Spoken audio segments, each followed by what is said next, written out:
मागील व्हिडिओमध्ये आपण पालकत्वाच्या शैली या समजून घेतल्या व त्यावर विचार सुरू केला।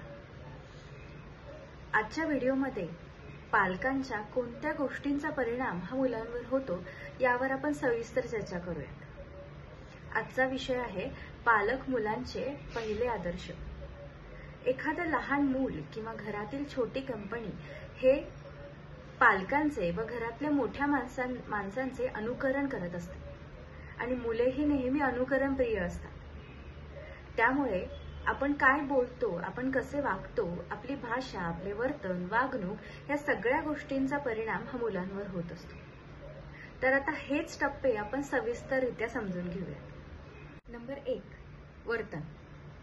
आपण घरामध्ये कसे वागतो ह्याचे अनुकरण मुले खूप सफाईने करत असतात।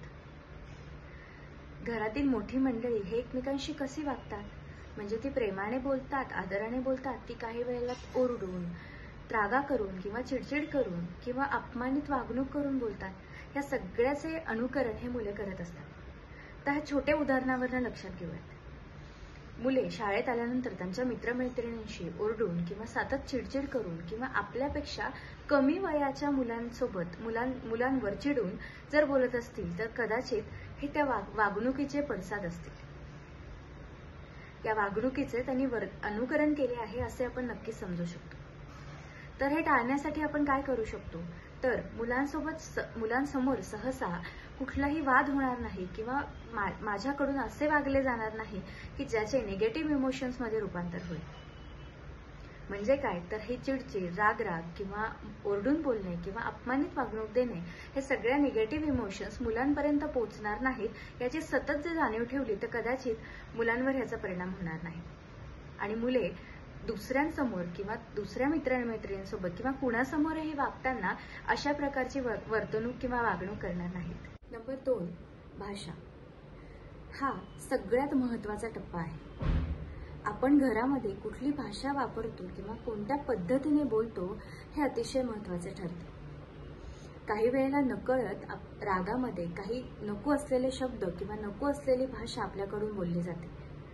तर तेच जेव्हा मुलं ऐकतात त्यावेळेला इतर ठिकाणी मित्रमैत्रिणींसमोर किंवा कुठेही मुले सेम भाषा वापरण्याचा प्रयत्न करतात। मुलांना त्या गोष्टीचा किंवा त्या शब्दाचा अर्थ माहीत नसला तरी सुद्धा मुले ते वर्तणुकीत आणतात।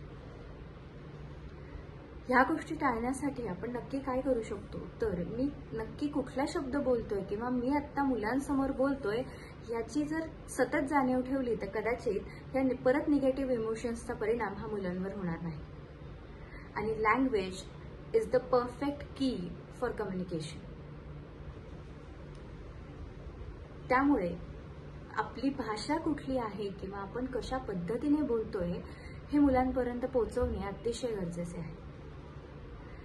जर सतत मुलांना चिडचिड, ओरडून बोलणे किंवा नको असलेली भाषा, नको असलेले शब्द जर मुलांपर्यंत पोहोचवले सतत, तर हीच ती पद्धत आहे किंवा हीच बोलायची पद्धत आहे हे मुलांपर्यंत पोहोचेल। तर आपण काय करू शकतो, तर वेगळ्या पद्धतीने व्यवस्थित भाषा जर वापरली तर व्यक्त होण्याची ही दुसरी पद्धत आहे हे मुलांपर्यंत पोहोचेल। त्यामुळे मुलांवर ह्याचा सकारात्मक परिणाम होऊ शकतो। त्यामुळे मुले कुणाशीही बोलताना हे आदराने, व्यवस्थित आणि प्रेमाने बोलायला शिकतील। नंबर 3, विचार। आपले विचार सुद्धा मुले आत्मसात करत असतात। त्यामुळे आपल्या नातेवाईकांविषयी, आपल्या घरच्यांविषयी किंवा समाजातील इतर घटकांविषयी आपले काय विचार आहेत हे मुले अतिशय चांगल्या प्रकारे त्याचे अनुकरण करत असतात व पुढे नेत असतात। उदाहरणावरून स्पष्ट करूयात।